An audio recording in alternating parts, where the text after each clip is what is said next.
ஓம் சாந்தி. இன்றைய நம்மளுடைய கிளாஸ் பார்த்தீங்கன்னா கர்மத்தின் சட்டம், கர்மத்தின் ஆழமான ரகசியம், அதை பற்றி நம்ம பார்க்க போகிறோம். இதெல்லாம் முக்கியமாக பார்த்தீங்கன்னா பிகேஸுக்காக, மேக்சிமம் வெளியில் உள்ளவங்களுக்கு வேற மாதிரி, இது பிகேஸுக்காக. ஏன்னா நம்ம கர்மத்தை புரிஞ்சுக்கணும். அப்புறம் கர்மத்தின் கூடவே மெடிடேஷனுக்கு என்ன பங்கு இருக்குது அதையும் நம்ம புரிஞ்சுக்கணும். இது ரொம்ப ரொம்ப முக்கியம். எது வரைக்கும் நம்ம கர்மத்தின் ரகசியத்தை புரிஞ்சுக்கொள்ளி அது வரைக்கும் மனசுக்குள்ள பார்த்தீங்கன்னா நமக்கு ஒரு டவுட் இருந்துகிட்டே இருக்கும். இப்போ என்னுடைய வாழ்க்கையில் நடந்துட்டு இருக்க துக்கத்துக்கு காரணம் என்ன அப்படின்னு தெரியாத போது மனசு பார்த்தோம் குழப்பத்தில் இருக்கு. அதனால இன்னைக்கு இந்த விஷயத்துல நம்ம கொஞ்சம் விஸ்தாரமாக போகலாம். கர்மத்தினுடைய கதி, எந்த மாதிரியான எத்தனை விதமான கர்மங்கள் இருக்குது, பாவம் மற்றும் புண்ணிய கர்மத்தினுடைய நிலை என்ன, இப்ப நம்ம நிகழ்காலத்துல என்ன கர்மம் செஞ்சுட்டு இருக்கோம், நம்ம சிரேஷ்ட கர்மம் செய்யறதுக்கு என்ன பண்ணணும், இதுதான் நம்ம இன்னைக்கு பார்க்க போகக்கூடிய விஷயம். இதை நம்ம டீட்டெயில்டா இனி பார்க்கலாம்.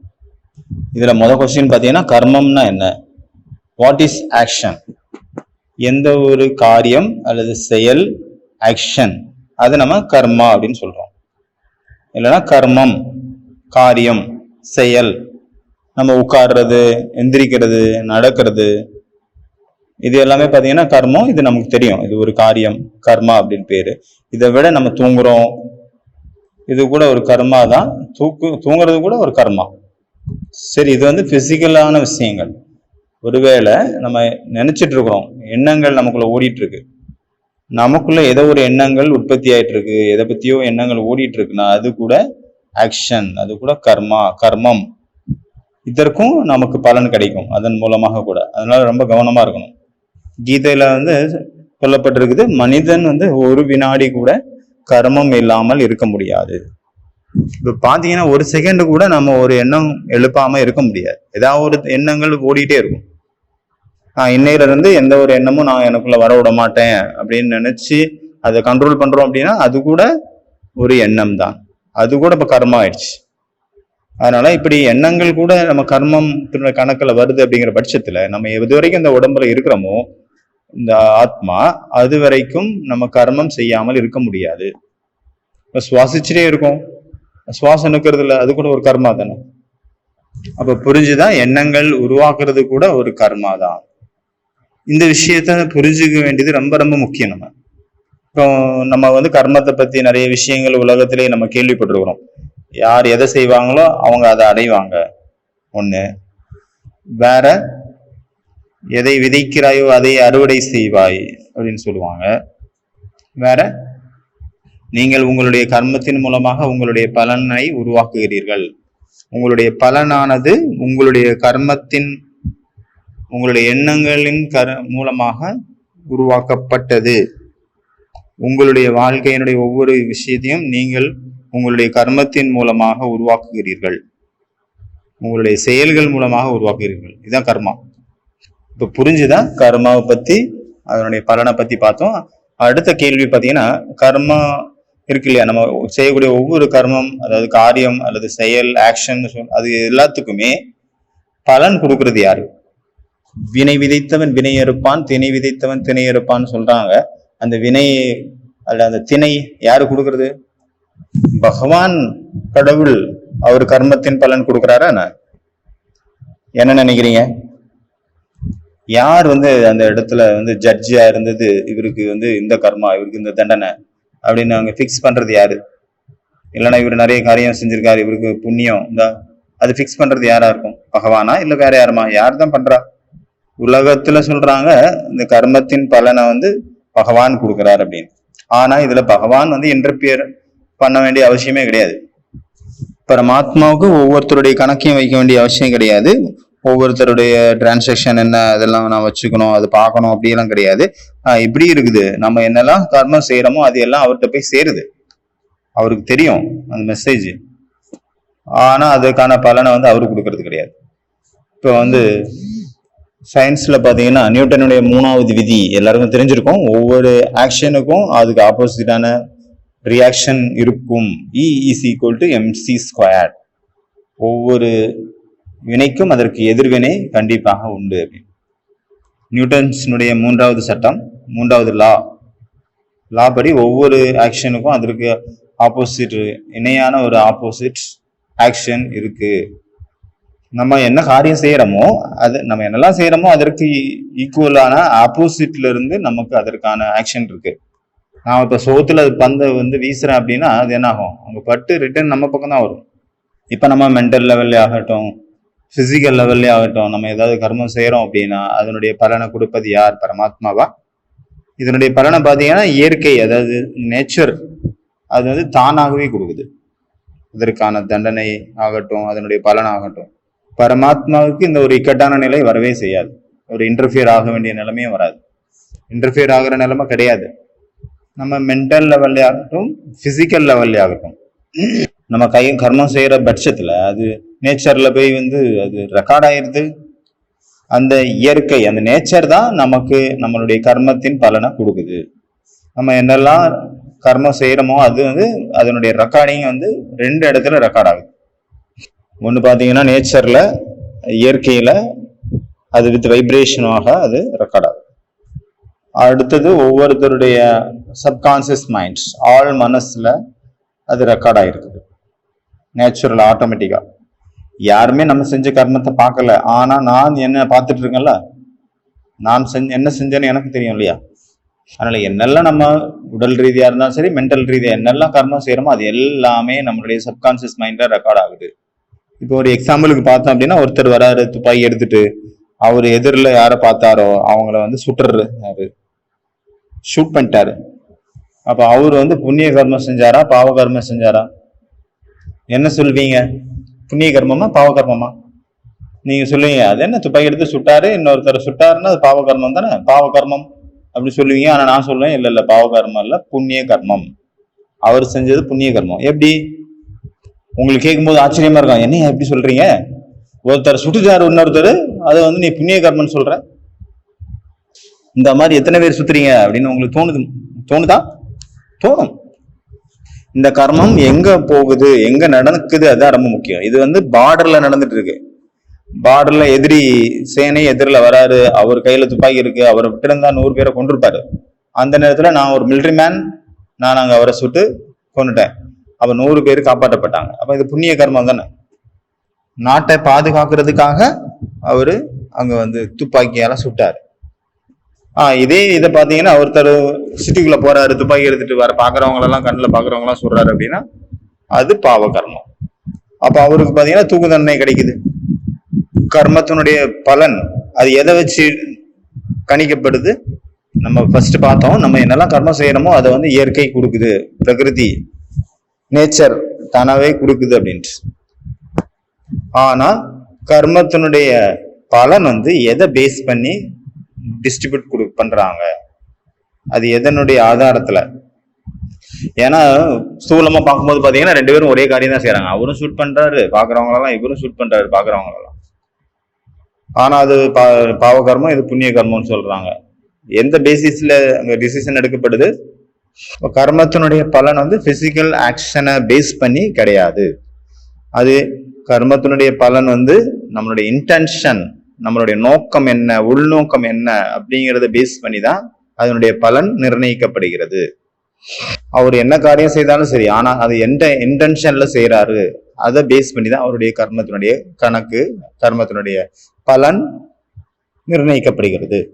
பிசிக்கல் ஆக்ஷன்ல அவ்வளவு மகத்துவம் நம்ம பாக்குறது இல்லை. எவ்வளவு இன்டென்ஷன், உள்நோக்கம், அதுதான் முக்கியம்.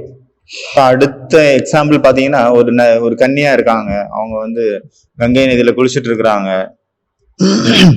அப்போ திடீர்னு அவங்க கால் தெரியாம வழுக்கி விழுந்துட்டாங்க.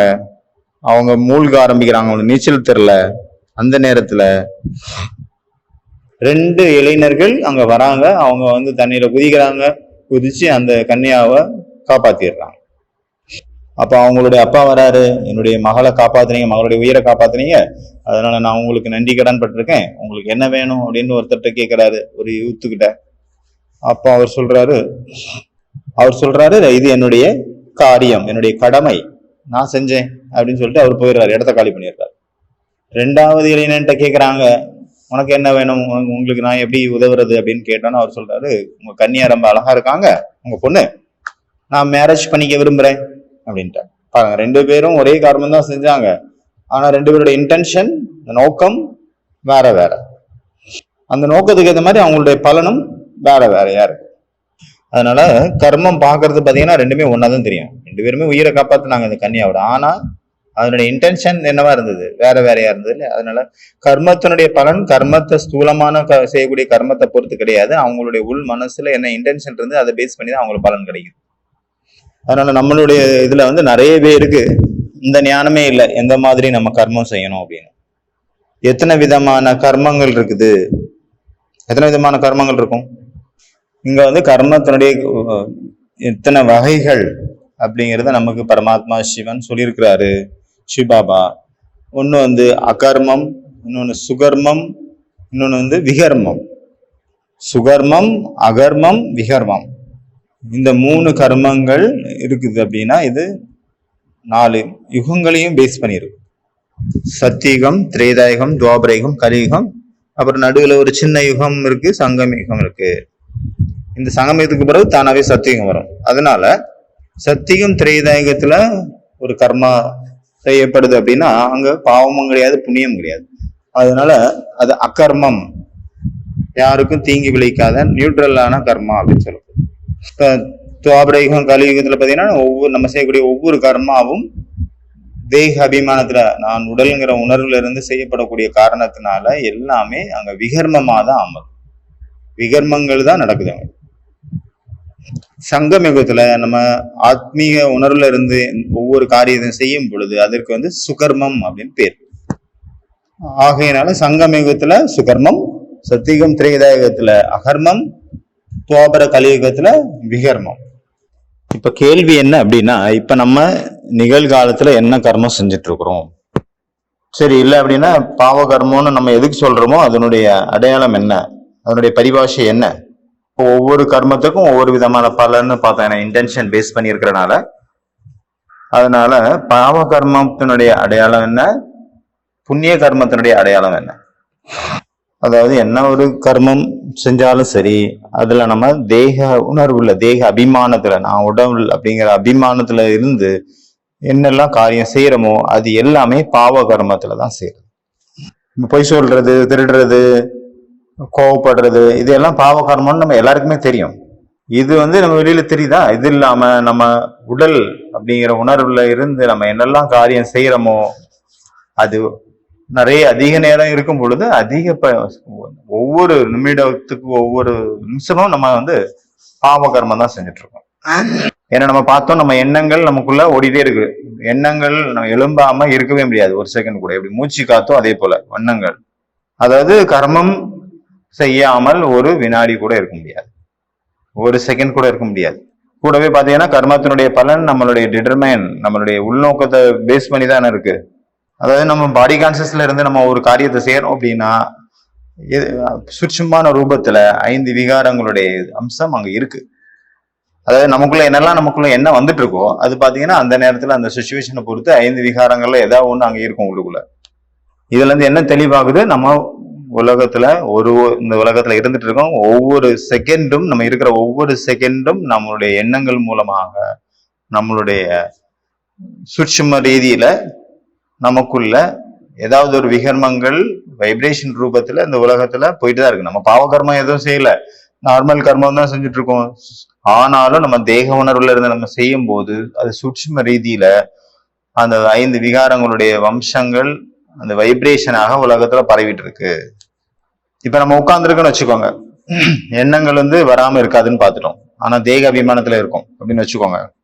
ஏதோ ஒரு எண்ணம் ஓடுது அப்படின்னா அதுல ஏதோ ஒரு இன்டென்ஷன் இருக்கும், நோக்கம் இருக்கும்ல. அதுல 5 விகாரங்கள்ல ஏதாவது ஒண்ணு இருக்கும் உள்ள. அது பாத்தீங்கன்னா உலகம் ஃபுல்லா போயிட்டு இருக்கு வைப்ரேஷனா. அதனால புரிஞ்சுதான் நம்ம ஒவ்வொரு செகண்டும் பாவ கர்மம் செஞ்சுட்டு இருக்கோம், விகர்மம் செஞ்சுட்டு இருக்கோம். வெளிப்படையா செய்யல, ஆனா சூட்சுமமா பண்ணிட்டே இருக்கிறோம். இப்ப நான் யாரோ ஒருத்தரை நினைச்சேன், ஒருத்தருடைய நினைவு எனக்கு வருது, நான் உட்கார்ந்துருக்கேன், ஒருத்தர் நினைவு வருது. ஏன் வருது அவருடைய நினைவு? அவரு கூட நமக்கு ஏதோ ஒரு கனெக்ஷன் இருக்கு, மோகம் இருக்கலாம், நம்ம அவரு கூட நமக்கு ஒத்து வராம இருக்கலாம், அதனாலதான் அங்க ஞாபகம் வருது. அதனால நம்ம எவ்வளவு நேரம் ஆத்ம உணர்வுல இருக்கிறோமோ, காரணம் செய்யாட்டா கூட உட்கார்ந்து இருக்கிறோம் அப்படின்னா கூட நம்ம ஆத்ம நினைவுல இருக்கிறோம் அப்படின்னு இருக்கிற பொழுது அது புண்ணிய கணக்குல சேர்ந்துருக்கு, புண்ணிய கர்மம். எப்படி பாவ கணக்கை பார்த்தோம்ல, அதே போல நம்ம ஆத்மீக உணர்வுல இருக்கும்போது இருந்தாலே போதும், அது புண்ணிய கணக்குல சூட்சும ரூபத்துல சேவ் ஆயிட்டு இருக்குன்னு அர்த்தம். புரிந்ததா? அதனாலதான் பிரம்மா குமாரிகள் வந்து ஆத்ம நிலை அப்படின்னு சொல்றாங்க. ஆத்மாபிமானி நிலை, அதுக்கு ரொம்ப ரொம்ப முக்கியத்துவம் இருக்குது, மகத்துவம் இருக்குது. நம்ம எவ்வளவுகளோ ஆத்மா அபிமானி நிலையில இருக்கிறோமோ அவ்வளவுகளோ நம்மளுடைய புண்ணிய கர்மம் அங்க சேவ் ஆயிட்டு இருக்குன்னு அர்த்தம். இப்ப நீங்க தேகாபிமானத்துல நாம சொல்றதை கேட்டுட்டு இருக்கிறீங்கன்னு வச்சுக்கோங்க, கேட்டுட்டு இருக்கிறீங்க, உங்களுக்கு பிடிச்சிருக்கு நான் சொல்றது, ஆனாலும் என் கூட நீங்க அட்டாச் கூட ஆயிடலாம், வாய்ப்பு இருக்கு. இவர் அழகா சொல்றாரே அப்படின்ட்டு கேட்டு அப்படின்னு அட்டாச்மெண்ட் வந்துடலாம், பற்றுல வரலாம், மோகத்துல வரலாம். இது கூட பாத்தீங்கன்னா சுட்சமான விகர்மம் தான், பாவகர்மம். இது கூட சுட்சமான விகர்மம், பாவகர்மம். அதனால பாத்தீங்கன்னா இது ரொம்ப ரொம்ப ஆழமானது. கர்மத்தினுடைய கணக்கு வந்து ரொம்ப ரொம்ப ஆழமானது, இல்லை ரொம்ப ரொம்ப சுட்சமானதுன்னு சொல்லிக்கலாம். நம்ம இவ்வளவு நேரம் பாவம் மற்றும் புண்ணிய கர்மத்தினுடைய கணக்கை பார்த்தோம். அதாவது நம்ம சோல் கான்சியஸ்ல இருக்கோம் அப்படின்னா எவ்வளவுகளோ ஆத்மாபிமான நிலையில இருக்கமோ அவ்வளவுகளவு நம்ம புண்ணிய கர்மம் செஞ்சுட்டு இருக்கோம்னு அர்த்தம். எவ்வளவுகளவு தேக அபிமானத்துல இருக்கிறோமோ அவ்வளவுகளவு, தேக உணர்வுல இருக்கிறோமோ அவ்வளவுகளவு நம்ம பாவ கர்மம் செஞ்சுட்டு இருக்கிறோம். ஓகேவா? புரிஞ்சுதா? கிளியரா? இன்னொரு கேள்வி கூட நமக்குள்ள வரலாம். இன்னைக்கு ஃபுல் டேல வந்து நான் பாவ கர்மம் செஞ்சேனா அதிகமா, புண்ணிய கர்மம் அதிகமா செஞ்சேனா? இப்போ நம்ம பார்த்த வரைக்கும் எது எவ்வளோ நம்ம இன்னைக்கு ஃபுல் டே வந்து நிறைய நல்ல கர்மம் தான் செஞ்சுட்டு இருக்கிறோம், இல்லைன்னா இப்போ விகர்மம் தான் நடந்துட்டு இருக்கு, நம்ம மூலமாக பாவகர்மம் தான் நடந்துட்டு இருக்கு அப்படின்னா, அப்போ ஃபுல் டேல நம்ம ஏதோ ஒரு ரீதியில நமக்குள்ள ஒரு அமைதியற்ற நிலை ஏற்படும். இப்போ ஆபீஸ் போறீங்க, ஆபீஸ்ல வந்து உங்க பாஸ் வந்து ஏதோ சொல்லிட்டாரு, இவர் இப்படி சொல்லியிருக்க கூடாது, அப்படி சொல்லியிருக்கணும் அப்படின்ட்டு நமக்குள்ள எண்ணம் ஓடுது அப்படின்னாவே என்ன ஆயிடுச்சு, இப்ப புண்ணிய கர்மம் செஞ்சிருக்கணும் அப்படின்னா எப்படி தெரியும்? அங்க மிக அளவுக்கு அதிகமான ஒரு திருப்தியான மனநிலை இருக்கும். திருப்தியா இருப்போம், இல்ல ரொம்ப திருப்தியா இருப்போம். அதாவது திருப்தி மணியா அப்படின்னு சொல்லுவாங்கல்ல, அந்த மாதிரி சுரூபத்துல இருப்போம். இதனுடைய அர்த்தம் என்ன? நம்ம இன்னைக்கு வந்து நம்மளுடைய காரியம் புண்ணிய கர்மம் அதிகம் பண்ணியிருக்கோம் அப்படின்னு அர்த்தம். குஷி வந்து நிறைஞ்சிருக்கும் அந்த நேரத்துல. அப்போ புரிஞ்சுக்கோங்க, நீங்க புண்ணிய கர்மம் செஞ்சிருக்கீங்க. இதுதான் பாத்தீங்கன்னா ரிசல்ட். நம்ம இதுல வச்சு தெரிஞ்சுக்கலாம், நான் வந்து புண்ணிய கர்மம் செஞ்சுட்டு இருக்கிறேன்னா பாவ கர்மம் செஞ்சுட்டு இருக்கிறேனா. அதனாலதான் பாத்தீங்கன்னா நம்ம மூலமாக ஏதாவது ஒரு விகர்மம் இல்ல பாவ கர்மம் நடந்துச்சு அப்படின்னா நம்ம உடனே என்ன ஆயிடுறோம், நம்ம சுட்சமா ஏதாவது ஒரு விகர்மம் பண்றோம் அப்படின்னா கூட உள்ளுக்குள்ள என்ன மனசு வந்து மனசனுடைய எண்ணங்கள் என்ன பண்ணுது, சரி பண்றதுக்கு முயற்சி பண்ணுதுல, அதாவது சூட்சும ரீதியில அங்க போயிட்டு இருக்கு. இதுல இருந்து நமக்கு தெரிய வரும் நம்ம புண்ணிய கர்மம் நம்ம பண்ணிட்டு இருக்கிறோமா இல்ல பாவ கர்மத்தினுடைய நம்ம கடனை தீர்த்துட்டு இருக்கிறோமா. இதுல வந்து பெஸ்டான பார்ட் என்ன அப்படின்னா, நம்ம எவ்வளவுக்கு நம்ம மெடிடேஷன் மூலமாக நம்மளை எவ்வளவுக்கு நம்ம வந்து நம்மளே பியூர் பண்ணிட்டு இருக்கோம், தூய்மையாக்கிட்டு இருக்கிறோம். அப்போ வந்து ஏதாவது ஒரு சின்ன தவறு செஞ்சாலும், இதை நம்மளால ஒரு சிறு தவறு ஏற்பட்டுச்சுன்னு வச்சுக்கோங்க, அந்த நேரத்துல அது வந்து வெளியே தெரிஞ்சிடும். நம்ம வந்து செஞ்ச ஒரு விகர்மம், சின்ன விகர்மம் வந்து வெளியே தெரிஞ்சு போயிடும். ஒருவேளை பாருங்க, ஒயிட் துணி இருக்குன்னா அது முதல்ல அழுக்கா இருக்குது ஃபுல்லா அப்படின்னா அது தெரியாது, அதுல ஏதாவது கரைப்பட்டா கூட தெரியாது. அதுவே எவ்வளவு பியூரா இருக்கு ஒயிட், அதுல கொஞ்சம் சின்ன கரைப்பட்டாலும் வெளியே தெரியும்ல. அதே போல நம்மளுடைய உள் மனம், ஆள் மனசு கூட, ஏன்னா நீங்க வந்து முழுமை நிலைக்கு பக்கத்துல போயிட்டீங்கன்னு வச்சுக்கோங்க, அந்த நேரத்துல உங்களுக்கு உங்களுக்கு அறியாமலே ஏதாவது ஒரு விகர்மங்கள் நடந்துருச்சுன்னா உங்களுக்கு தெரிஞ்சிடும், தானாகவே ஏதோ மனசுக்குள்ள ஒரு துக்கத்தினுடைய அனுபவங்கள் ஏற்படும். அப்போ விகர்மம் அங்க நடந்திருக்கு அப்படின்னு அர்த்தம். யாருடைய மனசு ஆள் மனமானது கிறிஸ்டல் கிளியரா இருக்குதோ, கிளீன் அண்ட் கிளியரா இருக்குதோ, அவங்களால விகர்மங்கள் பாவகர்மங்கள் நடக்கிறதுக்கு சான்சஸ் கிடையாது, வாய்ப்புகள் கம்மி. அவங்களால பாவகர்மங்கள் விகர்மங்கள் செய்ய முடியாது. இப்ப அடுத்த இன்ட்ரெஸ்டிங்கான டாபிக் பாத்தீங்கன்னா, நம்ம கர்மத்தினுடைய பலன் எப்படி உருவாகுது, அது நம்ம எப்படி செட்டில்மெண்ட் ஆகுது. நமக்கு இங்க பாபா வந்து சிவபாபா பரமாத்மா சிவன் நமக்கு பலவித மெத்தட் சொல்லி கொடுத்துருக்கிறார். இதுவரைக்கும் நம்ம பார்த்ததுல வந்து 4 விதமான செட்டில்மெண்ட் இருக்கு. பாத்தீங்கன்னா ஒரு செட்டில்மெண்ட் பாத்தீங்கன்னா நமக்கு வந்து இயற்கையின் மூலமாக ஏற்படுது. அதாவது குளிர் இருக்கு, வெயில் இருக்குது, மழை இருக்குது, வெயில் காலம், குளிர்காலம், மழை காலம். இப்போ கொரோனா வந்தது, அப்போ அது குளோபல் டிசீஸ் மாதிரி, அது உலக அளவில் ஒரு வியாதி. இயற்கையின் மூலமாக என்னெல்லாம் ஏற்படுதோ அதன் மூலமாக நமக்கு துக்கம் ஏற்படுது இல்ல, அது கூட ஒரு செட்டில்மெண்ட் தான்.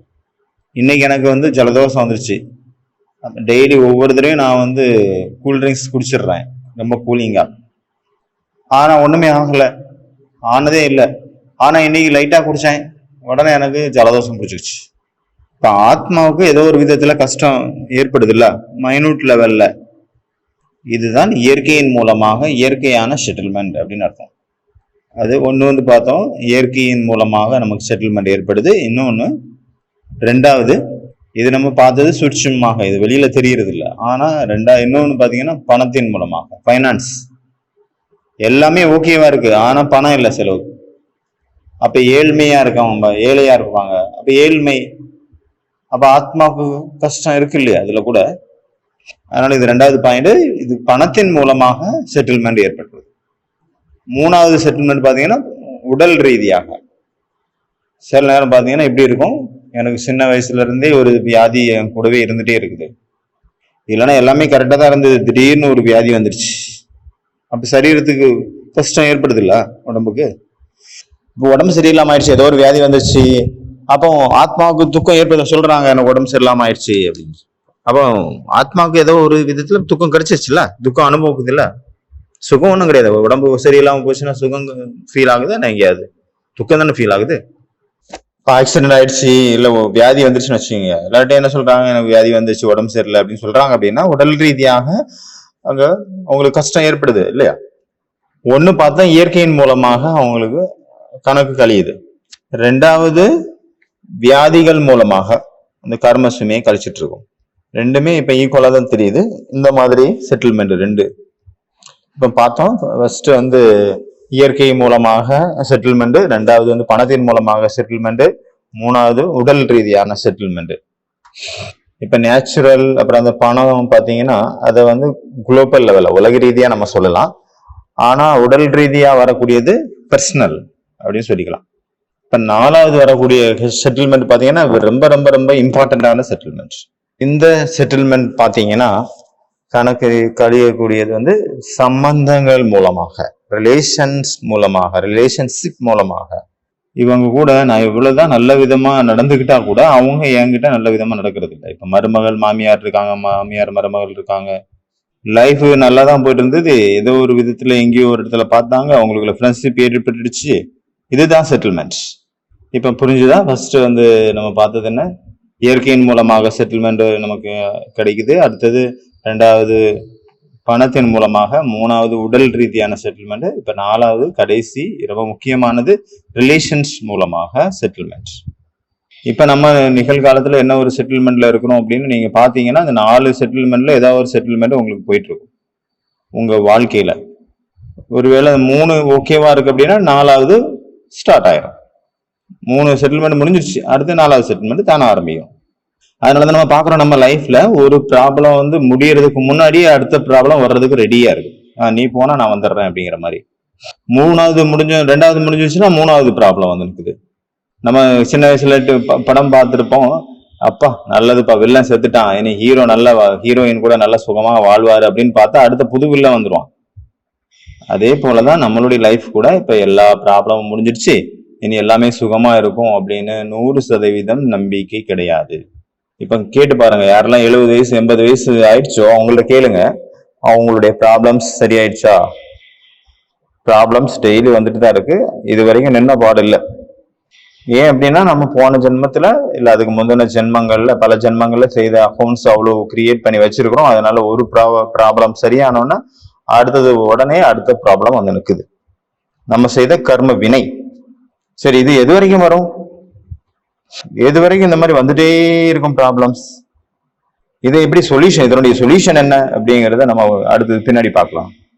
நம்ம எப்பயில இருந்து நமக்கு இந்த ஒரு ப்ராசஸ் ஸ்டார்ட் ஆச்சு அப்படின்னா, எப்ப துவாபரயுகம் ஸ்டார்ட் ஆச்சோ அப்பயில இருந்தே ஸ்டார்ட் ஆயிடுச்சு. மாயனுடைய பிரவேசம் எப்போ ஆச்சோ ஆத்மாவுக்குள்ள, அதாவது இல்லைன்னா ராவணனுடைய பிரவேசம் எப்போ ஆச்சுதோ அப்பல இருந்து அக்கௌண்ட்ஸ் ஸ்டார்ட் ஆயிடுச்சு. ஆத்மாக்கள் இப்ப துவாபரயுகத்துல இருந்து இப்ப வரைக்கும், துவாபரயுகம் கலியுகம் எத்தனை வருஷங்கள் எத்தனை பெர்த் எடுத்து இவ்வளவு வந்தாச்சு. அது எப்போ கடைசியில செட்டில் ஆகிறது, எப்போ முடியும்? அது 0 எண்டிங் எப்போ ஆகும்? போயிட்டே இருந்தது, அது ப்ராசஸ் எப்ப முடியும்? ஏன்னா ஆத்மா ஒவ்வொரு ஜென்மத்திலும் ஏதாவது ஒரு பாவ கர்மங்கள் செய்யும், அது இல்லாம இருக்க முடியாது. ஏன்னா அது இருக்கக்கூடிய உலகம் அந்த மாதிரி. இப்ப அந்த மாதிரி ஒரு டைம் வரும், அப்ப இயற்கை தானாகவே செட்டில்மெண்ட் கிளியர் பண்ணிடும். நீங்க ஓவரா பண்ணிட்டீங்க, உங்களுடைய இது ஃபில்லப் ஆயிடுச்சு, இப்ப முடிக்க வேண்டிய நேரம் வந்துருச்சு அந்த செட்டில்மெண்ட்டுக்கான நேரத்தை தான் கயாமத் கா சமய, இறுதி தீர்ப்பின் நேரம் அப்படின்னு சொல்றாங்க, இல்ல ஜட்ஜ்மெண்ட் டே அப்படின்னு சொல்றாங்க. ஹிந்துஸ்ல வந்து பிரளயம் அப்படின்னு சொல்லியிருக்காங்க. அந்த பிரளயத்துக்கு பிறகு ஒரு புது உலகம் வரும், அங்க ஃப்ரெஷ் அக்கௌண்ட் ஸ்டார்ட் ஆகும் மீண்டும் 0 பேலன்ஸ்ல இருந்து. இது பாத்தீங்கன்னா விஸ்தாரத்தினுடைய விஷயம். இந்த மாதிரி 4 விதத்துல நம்ம அக்கௌண்ட் செட்டில் பண்றோம். புரிஞ்சுதா? Any doubt? ஓகே. இந்த ஞானம் பாபா எதுக்காக கொடுக்குறாரு? ஏதாவது ஒரு சிச்சுவேஷன் வருது, நம்ம எதுவுமே பண்ணியிருக்க மாட்டோம், ஆனா ஏதோ ஒண்ணு நடந்துருச்சு அப்படின்னா அப்ப நம்ம கன்ஃபார்ம் பண்ணிக்கணும், இது வந்து பழைய செய்த கர்மத்தினுடைய பலன் இப்ப வந்து கிடைச்சிட்டு இருக்கு, ரிட்டர்ன் ஆயிட்டு இருக்கு. இது வந்து குஷியினுடைய விஷயம். ஏன்னா என்னோட இஎம்ஐ பினிஷ் ஆயிடுச்சு, இஎம்ஐ கட்டிட்டே இருந்தோம், இது இப்ப ஃபைனல் ஆயிடுச்சு. இல்லைன்னா ஒரு இஎம்ஐ கழிஞ்சிருச்சு அப்படின்னு வச்சுக்கோங்க. நம்ம ஒரு லோன் எடுத்திருக்கிறோம் அப்படின்னா, கடன் வாங்கியிருக்கிறோம் அப்படின்னா அதை வந்து நான் ரிட்டர்ன் கட்டுறேன், இஎம்ஐ மாசம் மாசம் தவணை முறையில நான் கட்டுறேன் அப்படின்னா ஒரு தவணை முடிஞ்சிருச்சுன்னா அது நல்லது தானே. அப்ப குஷிக்கான விஷயம். அப்ப மனசு ஸ்டெபிளா இருக்கும், எந்த இது குஷியா இருக்கும், சாந்தமா இருக்கும். ஆனா நம்ம இந்த மாதிரி செய்யாம அங்க கோவப்பட்டுட்டோம் அப்படின்னா நம்ம அக்கௌண்ட்டை இன்னும் அதிகப்படுத்திட்டோம் அப்படின்னு அர்த்தம். இப்போ உடல் ரீதியான வியாதிகள் வந்திருக்குது அப்படின்னா எவ்வளவு கஷ்டம் கொடுக்குது, எவ்வளவு கஷ்டமா இருக்குது. ஆனா அந்த நேரத்துல கஷ்டமா எடுத்துக்காம குஷியா கழிச்சிருங்க. கணக்கு முடிஞ்சிருச்சு, செட்டில்மெண்ட் ஆயிடுச்சு. இதுல செட்டில்மெண்ட் பாத்தீங்கன்னா செட்டில்மெண்ட் கூட ஒரு விசித்திரமான முறையில தான் இருக்கும். நம்ம மனதின் மூலமா யாருக்கு துக்கம் கொடுத்திருந்தோமோ, விகர்மங்கள் செஞ்சிருந்தோமோ, பாவகர்மங்கள் செஞ்சிருக்கிறோமோ, அப்போ மனதின் மூலமாக தான் நம்ம கழிக்கணும். அது இதனுடைய ப்ரூஃப் பாத்தீங்கன்னா உலகத்துல நிறைய மென்டல் ப்ராப்ளம்ஸ் இருக்கு, ஆன்சியாட்டி இருக்கு, போஃபியா இருக்குது, டிப்ரெஷன்ல போயிடுறாங்க நிறைய பேர், மென்டல் ப்ராப்ளம்ஸ் நிறைய வருது. இது வந்து சும்மா வேலை இல்லாம நடக்கிற காரியம் கிடையாது. தானாகவே நம்ம மனதின் மூலமா யாருக்காவது துக்கம் கொடுத்திருந்தோம் அப்படின்னா அது மனதின் மூலமாக செட்டில்மெண்ட்டுக்காக இந்த மாதிரியான ஒரு மெத்தட்ல வந்து நமக்கு துக்கத்தை கொடுக்குது, அவ்வளவுதான். அதனாலதான் என்னுடைய தூக்கம் கெட்டு போயிருது, தூக்கம் வரல. போன ஜென்மத்துல நிறைய பேரை தூங்க விடாம துக்கம் கொடுத்து அழ வச்சிருப்போம், அவங்க தூக்கம் இல்லாம தவிச்சிருப்பாங்க. அப்ப நமக்கு எப்படி தூக்கம் வரும்? அதனுடைய பலன். இப்ப யாரோ ஒருத்தவங்க இந்த ஜென்மத்துல ஒருத்தவங்களுடைய காலை உடைச்சிட்டாங்கன்னு வச்சுக்கோங்க, பிளான் பண்ணி. அப்போ இது இதனுடைய பலன் எப்படி இருக்கும்? அடுத்த ஜென்மத்துல அவங்க கால் இல்லாம தான் பிறப்பாங்க. இவங்க இல்ல, யார் பண்ணாங்களோ அவங்க, அதாவது நொண்டியா பிறப்பாங்க. இப்ப யாராவது ஒருத்தவங்க ஹாஸ்பிட்டல் திறந்து ஓபன் பண்ணி நிறைய பேருக்கு சேவை பண்ணாங்க அப்படின்னா அப்ப அடுத்த ஜென்மத்துல அவங்களுக்கு உடல் ஆரோக்கியமா இருக்கும், அவங்களுக்கு வியாதியே இருக்காது. இப்ப யாருக்காவது யாருக்காவது ஹெல்ப் பண்ணி படிக்க வச்சாங்க அப்படின்னா அவங்க அடுத்த ஜென்மத்துல எப்படி இருப்பாங்க? ரொம்ப புத்திசாலியா இருப்பாங்க, ஞானம் நிறைஞ்சவங்களா இருப்பாங்க. இந்த மாதிரி தெரிஞ்சுக்கலாம். அவங்கள ஹிப்னோடைஸ் பண்ணி நிறைய பேரை அவங்க கண்டுபிடிச்சிருக்காங்க சயின்ஸ். ஒரு சிஸ்டர் இருந்தாங்க, அவங்க வந்து கை பார்த்தீங்கன்னா ரொம்ப அழகா இருந்தது.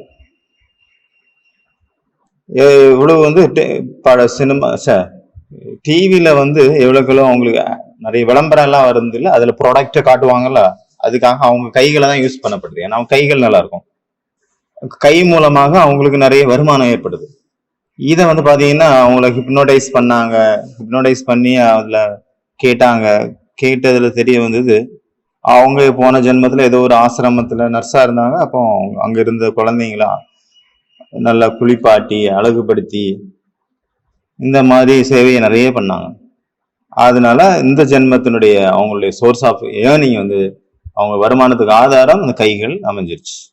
அதனால கர்மத்தினுடைய கணக்கு அவ்வளோ டீப்பானது. நான் இப்ப ராஜாவா இருக்கேன் எப்படின்னு வச்சுக்கோங்க, என்னுடைய மந்திரி சபை இருக்குது, அவங்க காவலர்கள் இருக்காங்க, மக்கள் இருக்காங்க. நான் சேர்த்து ஒருத்தரை வந்து பனிஷ் பண்ணிட்டேன், தண்டனை கொடுத்தாச்சு, தூக்கு தண்டனை கொடுத்துட்டேன் அப்படின்னு வச்சுக்கோங்க. இப்படி எல்லாரும் சேர்ந்து ஒருத்தரை பனிஷ் பண்ணாங்க அப்படின்னா அப்ப எப்ப வந்து கணக்கு செட்டில்மெண்ட் ஆகுமோ அப்போ கூட இந்த எல்லாரும் அங்க இருப்பாங்க, அந்த கணக்கினுடைய செட்டில்மெண்ட் நடக்கும்போது. இதுக்கு பேர் தான் கலெக்டிவ் கர்மாஸ்.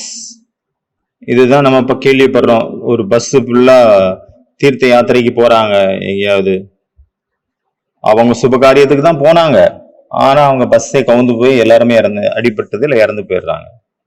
அதுக்காக இப்படி கிடையாது, பரமாத்மா வந்து தண்டனை கொடுத்துட்டாரு, தான் செய்த கர்மத்தினுடைய பலனுங்க வந்து கடவுளை வந்து ரெஸ்பான்ஸ் அதுக்கு பொறுப்பாளியாக அவர் ஆக்குறது அது சரி கிடையாது.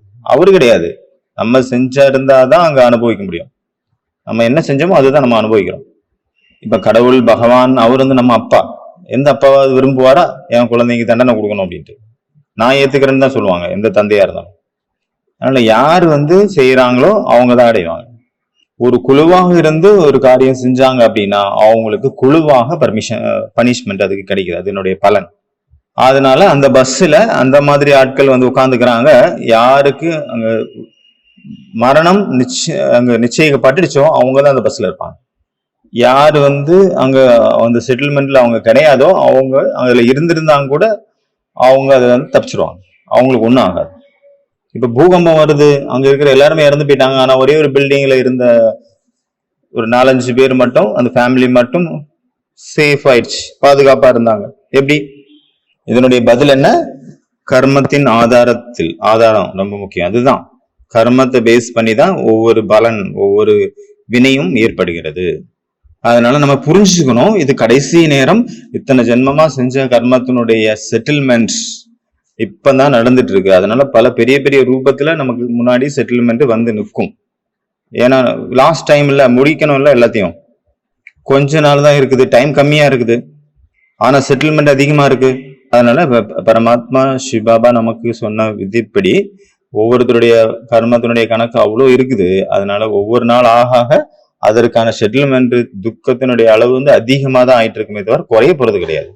அதனால நமக்கு எல்லாத்துக்கும் பொறுப்பு இருக்குது, யாரு ஒத்துக்கிட்டாலும் சரி ஒத்துக்காம இருந்தாலும் சரி. அதனால ஒருத்தர் ஏத்துக்கிட்டாலும் சரி ஏத்துக்காம இருந்தாலும் சரி, ஆனா நமக்கு நம்மளே பாதுகாப்பாக வச்சுக்கணும். அதுதான் ரொம்ப ரொம்ப முக்கியம். தண்ணி தீப்பத்தி எரியும் போது தண்ணியை தேட மாட்டாங்க, முதல்ல ரெடியா வச்சிருக்கணும். தெரிஞ்ச பிறகு நடக்கும் அப்படிங்கிற ஒரு விஷயம் தெரிஞ்ச பிறகு அது ரெடியா இருக்கணும் எப்பவுமே. இப்ப நமக்கு தான் எல்லாம் தெரிஞ்சு போச்சு, முக்காலம் உணர்ந்தவர்களா மாறிட்டோம். நமக்கு பாபா சொல்லி கொடுத்திருக்காரு பரமாத்மா, இன்னும் நாள் ஆக இன்னும் அதிகமா தான் ஆயிட்டு இருக்குமே தவிர, அந்த ஒஸ்டா தான் போகுமே தவிர பேடா தான் ஆயிட்டு இருக்குமே தவிர குட்டா ஆக போறது கிடையாது. ஏன்னா செட்டில்மெண்ட் ஆயிட்டு இருக்குது. இதுக்கு பிறகு ஒரு புது உலகம் வரும், சத்தியுகம், சுகமான உலகம். நம்ம நெகட்டிவ் நினைக்கிறோம், அப்படி கிடையாது. இந்த துக்கத்துக்கு பிறகுதான் ஒரு சுகமயமான உலகம் வரப்போகுது. இப்ப இருட்டுக்கு பிறகுதான் பாத்தீங்கன்னா வெளிச்சம், கார் இருளுக்கு பிறகுதான் கார் வெளிச்சம் வருது. ஆகையினால ஒவ்வொரு கர்மத்திலையும் நன்மை தான் அடங்கி இருக்கு, இதுல கூட நன்மை தான் இருக்கு. அதனால நம்ம கவலைப்பட வேண்டிய அவசியம் கிடையாது. அதனால இதுக்காக பயப்பட வேண்டிய அவசியம் கிடையாது.